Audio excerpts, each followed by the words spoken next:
എല്ലാവർക്കും നമസ്കാരം. പുതിയൊരു വീഡിയോയിലേക്ക് സ്വാഗതം. വീഡിയോ കാണുന്നതിന് മുമ്പേ എല്ലാവരോടുമുള്ളൊരു അഭ്യർത്ഥനയാണ്. ഈ വീഡിയോ മുഴുവനായിട്ടും നിങ്ങൾ കാണണം. വളരെ പ്രധാനപ്പെട്ട ഒരു കണ്ടൻറ്റാണ് ഇന്നത്തെ വീഡിയോയിൽ പറയുന്നത്. വീഡിയോ കണ്ടു കഴിഞ്ഞ് നിങ്ങളുടെ ലൈക്കും കമൻറ്റും തരാൻ മറക്കരുത്. അപ്പോൾ നമുക്ക് വീഡിയോയിലേക്ക് കടക്കാം. ഇന്നത്തെ വീഡിയോയിൽ പറയാൻ പോകുന്നത് ഗ്രഹങ്ങളുടെ പഞ്ചബന്ധങ്ങളെക്കുറിച്ചിട്ടാണ്. അതായത് ഗ്രഹങ്ങൾ ഏതൊക്കെ രീതിയിൽ പരസ്പരം ബന്ധങ്ങൾ ഉണ്ടാകാം എന്നുള്ള ഒരു കാര്യത്തെക്കുറിച്ചിട്ട്. ആദ്യത്തെ ബന്ധം എന്ന് പറയുന്നത് പരിവർത്തനമാണ്. അതായത് ഒരു ഗ്രഹം ഒരു ഗ്രഹത്തിൻ്റെ ക്ഷേത്രത്തിൽ നിൽക്കുക, ആ ഗ്രഹം വന്നിട്ട് ആദ്യത്തെ ഗ്രഹത്തിൻ്റെ ക്ഷേത്രത്തിൽ നിൽക്കുക. ഉദാഹരണമായിട്ട് പറഞ്ഞു കഴിഞ്ഞാൽ ചൊവ്വ ഇടവത്തിൽ നിൽക്കുന്നു, ശുക്രൻ മേടത്തിൽ നിൽക്കുന്നു. ഇതൊരു പരിവർത്തനമാണ്. ഇവിടെ എന്താണ് സംഭവിച്ചത്? ചൊവ്വ ഇടവത്തിൽ നിൽക്കുമ്പോൾ ഇടവം ആരുടെ ക്ഷേത്രമാണ്? ശുക്രൻ്റെ ക്ഷേത്രമാണ്. ചൊവ്വ ശുക്രൻ്റെ ക്ഷേത്രത്തിൽ നിൽക്കുന്നു. ഇനി ശുക്രൻ മേടത്തിൽ നിൽക്കുമ്പോൾ മേടം ആരുടെ ക്ഷേത്രമാണ്? ചൊവ്വയുടെ ക്ഷേത്രം.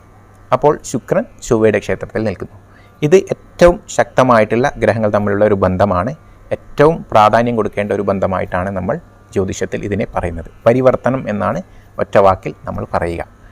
വേറൊരു ഉദാഹരണം എടുത്തു കഴിഞ്ഞാൽ ചന്ദ്രൻ മീനത്തിൽ നിൽക്കുന്നു, വ്യാഴം കർക്കിടകത്തിൽ നിൽക്കുന്നു. ഇതും ശക്തമായിട്ടുള്ള ഒരു പരിവർത്തനമാണ്. ഇവിടെ ചന്ദ്രൻ്റെ ഗ്രഹത്തിൽ വ്യാഴം നിന്നു, അതായത് കർക്കിടകത്തിൽ. വ്യാഴത്തിൻ്റെ ഗ്രഹത്തിൽ അതായത് മീനത്തിൽ ആര് നിന്നു? ചന്ദ്രൻ നിന്നു.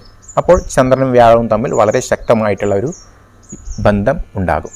ഇതാണ് ഗ്രഹങ്ങളുടെ പഞ്ചബന്ധങ്ങളിൽ ഏറ്റവും പ്രാധാന്യമുള്ള ബന്ധം. ഇനി രണ്ടാമത്തേത് യോഗമാണ്. യോഗം എന്ന് പറഞ്ഞു കഴിഞ്ഞാൽ ഒരു ഗ്രഹവും വേറൊരു ഗ്രഹവും ചേർന്ന് നിൽക്കുക എന്നുള്ളതാണ്. ഒരു രാശിയിൽ ചേർന്ന് നിൽക്കുക. ഇപ്പോൾ മേടൻ രാശിയിൽ സൂര്യനും ചന്ദ്രനും ചേർന്ന് നിൽക്കുന്നുണ്ടെങ്കിൽ അത് സൂര്യനും ചന്ദ്രനും തമ്മിലുള്ള യോഗമാണ്. ഇവിടെ ഒരു കാര്യം പ്രധാനമായിട്ടും ശ്രദ്ധിക്കേണ്ടത്, ഇവർ ഡിഗ്രിയിൽ എത്രത്തോളം അടുത്ത് നിൽക്കുന്നോ അത്രത്തോളം യോഗത്തിന് ബലം കൂടുതലായിരിക്കും. ഇപ്പോൾ നമ്മൾ ചന്ദ്രനും വ്യാഴവും ചേർന്ന് നിന്നാൽ കേസരി യോഗം എന്ന് പറയാറുണ്ട്. പക്ഷേ ഒരു രാശിയിൽ തന്നെ ആണെങ്കിലും ഒരാൾ 2 ഡിഗ്രിയിലും മറ്റയാൾ 28 ഡിഗ്രിയിലുമാണ് എങ്കിൽ അത്രയും 26 ഡിഗ്രി വ്യത്യാസം അവിടെ വന്നു. അത് അത്ര ഒരു ബലമുള്ള യോഗമായിട്ട് നമ്മൾ പറയാറില്ല. പക്ഷേ ഒരാൾ 15 ഡിഗ്രിയിലും മറ്റയാൾ 16 ഡിഗ്രിയിൽ നിൽക്കുകയാണ് എങ്കിൽ അത് വളരെ ശക്തമായിട്ടുള്ള യോഗമായിട്ട് നമ്മൾ പറയും.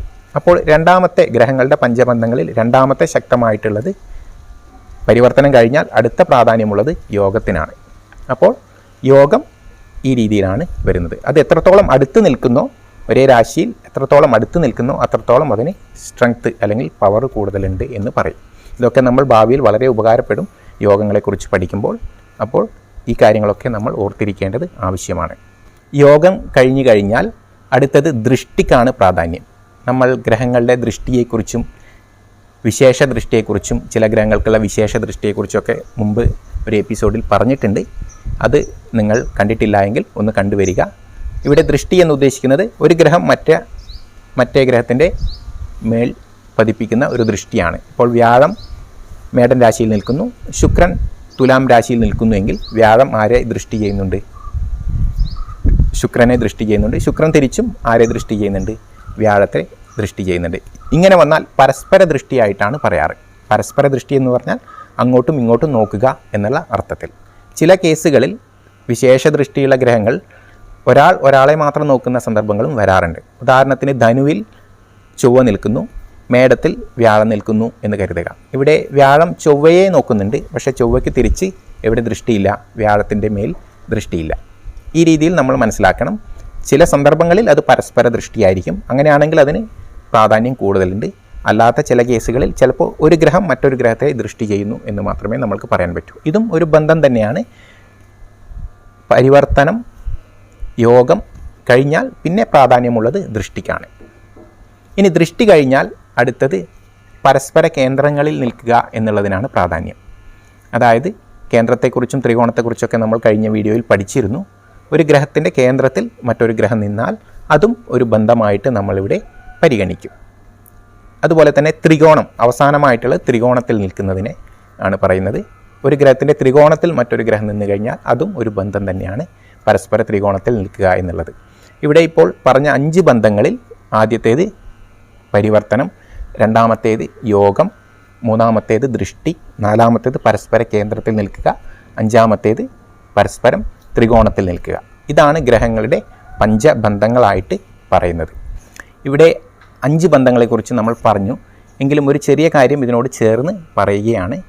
ഒരു ഗ്രഹത്തിൻ്റെ ക്ഷേത്രത്തിൽ രണ്ടാമത്തെ ഒരു ഗ്രഹം നിന്ന് കഴിഞ്ഞാൽ തിരിച്ച് ആദ്യത്തെ ഗ്രഹം മറ്റേ ഗ്രഹത്തിൻ്റെ ക്ഷേത്രത്തിലല്ല നിൽക്കുന്നതെങ്കിൽ പോലും അവർ തമ്മിലൊരു ബന്ധമുണ്ട്. കാരണം എൻ്റെ വീട്ടിൽ ഒരാൾ നിൽക്കുന്നു, ഞാൻ വേറൊരു സ്ഥലത്താണ് ഉള്ളത്, അയാളുടെ വീട്ടിലല്ല എങ്കിൽ പോലും എനിക്ക് അയാളുമായിട്ട് എന്തുണ്ട്, ശക്തമായിട്ടുള്ളൊരു ബന്ധമുണ്ട് എന്ന് നമ്മൾ മനസ്സിലാക്കിയിരിക്കണം. അത് യോഗത്തിൻ്റെയും പരിവർത്തനത്തിൻ്റെയും ഒരു ഇടത്തരമായിട്ട് നമ്മൾക്ക് എടുക്കാം, അതിൻ്റെ ബലം എന്ന് പറയുന്നത്. അപ്പോൾ ഇത്രയുമാണ് ഇന്നത്തെ വീഡിയോയിൽ പറയാനുള്ളത്. കുറച്ച് വേഗതയിൽ പറഞ്ഞു എന്നുള്ളത് ശരിയാണ്. എന്നിരുന്നാലും നിങ്ങൾക്കിത് മനസ്സിലായിട്ടുണ്ടാകും എന്ന് കരുതുന്നു. സംശയങ്ങൾ എന്തെങ്കിലും ഉണ്ടെങ്കിൽ കമൻറ്റുകളായിട്ട് നിങ്ങൾക്ക് ചോദിക്കാവുന്നതാണ്. വീഡിയോ കണ്ട എല്ലാവർക്കും നന്ദി, നമസ്കാരം.